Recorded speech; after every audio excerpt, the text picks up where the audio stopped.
about the power of water. In the first reading, Ezekiel has this powerful image of water flowing from the temple. This water that starts as a trickle, but little by little it becomes this huge river that no one can cross. And the power of the water is such that through its purity, through its strength, it is able to overcome the saltiness of the ocean, which, if you think about it, is impossible.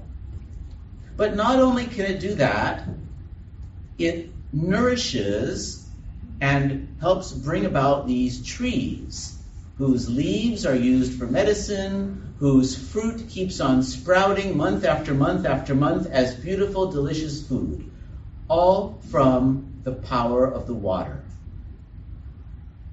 In the gospel, it's the water of the pool of Bethesda. And John, in his gospel, says this water is so powerful that it attracts people with all these different kinds of diseases, the blind, the crippled, the lame, all waiting by the water in the hopes of being healed by its restorative power.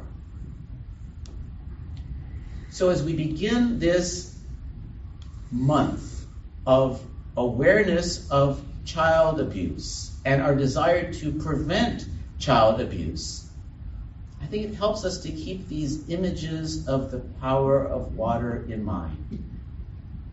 Because many times, abuse is caused by a misuse of power, a misuse of authority, a misuse of strength.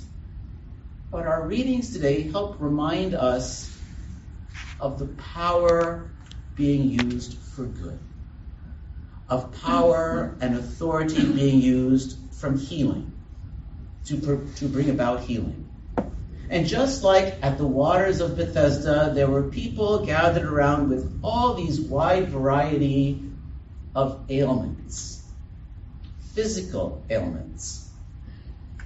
It's important to recognize that child abuse can bring about all kinds of ailments as well. Some are physical, scars are real, but sometimes it can bring about spiritual and psychological ailments.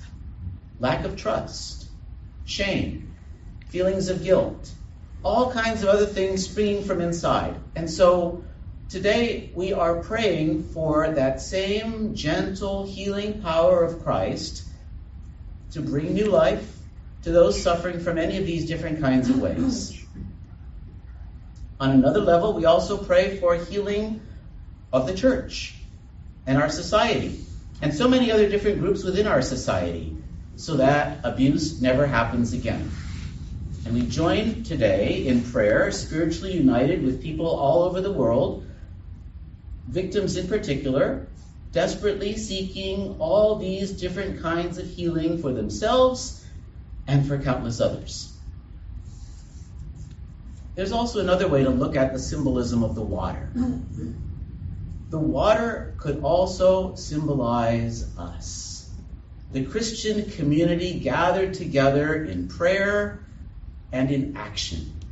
Because we joined this community. We became members of this community through water, the water of baptism. And this water of baptism made us children of God.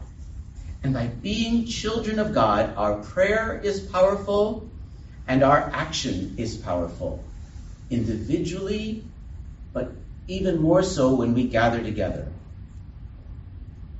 But just like in the gospel, when the sick man says, I have no one to put me into the pool, there's still lots of people around us who are reluctant or unwilling to ask for help. Maybe because they've been hurt too many times, maybe because they've been hurt so deeply. We cannot expect them to take the first step. We need to help them with our prayer. But we also need to take initiative to invite people to see how we might be able to help them, whether it's by trying to bring about justice, trying to get them healing, walking with them, listening to them, lots of different ways. People are counting on us, the power that we have as the community of Christians, the family of God, to help bring about healing. So today we pray, but we also commit ourselves to move forward for ourselves and for so many others, victims and non-victims, to bring an end to child abuse in our world, not just in our church.